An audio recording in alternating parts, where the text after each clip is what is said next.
Hello and welcome back to my channel. Today I want to show you something really cool that you can do with the free IVA mod when you have your Kerbals underway. As you can see, I am able to explore and walk around the interior of the craft, which I think is really cool, and this is one of my favorite mods in Kerbal Space Program. First I'll show you what it looks like when you're just floating around the interior of the craft. As you can see, there is no force holding us down to the floor or the walls or anything like that. However, if you were to spin the craft, it would also create gravity, much like a centrifuge.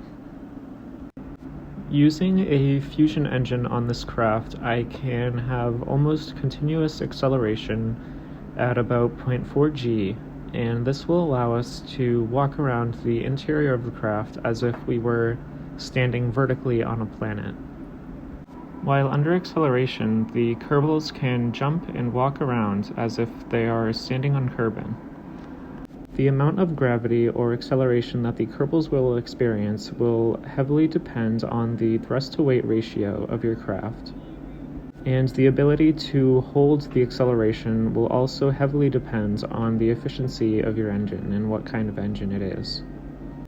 In this case, I am using the Daedalus engine from KSP-IE, which has about 3,000 kilonewtons of thrust.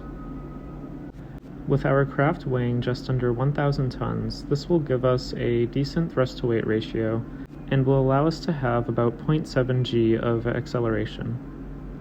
Here I am walking around the interior of the command module. As you can see, it is very nice inside and very detailed. Going down into the crew quarters, we can simply jump or use the ladder. I have quite a few crew in this ship, and they are being prepared to depart soon. If you have ever seen the TV show called The Expanse, you might be familiar with how thrust gravity works. All the ships in that show produce gravity for their crew through thrust gravity, and they are able to do this because they have very advanced fusion engines that are very efficient and can run almost continuously. With a proper engine, you should be able to do this in Kerbal Space Program. However, if you're actually trying to get somewhere and set up an encounter, it can be pretty hard to go exactly where you want to go at these speeds. You would need to find the proper engine because even very advanced fusion engines like in this game still require a good amount of propellant. And in reality, with this type of trajectories, it is very difficult to get where you actually want to go without overshooting your destination. Also, at continuous acceleration, you will get up to relativistic speeds pretty quickly.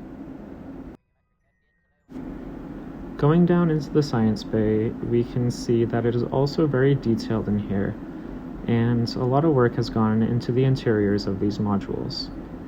So that's all for this video. I hope you found this interesting, and thank you for watching.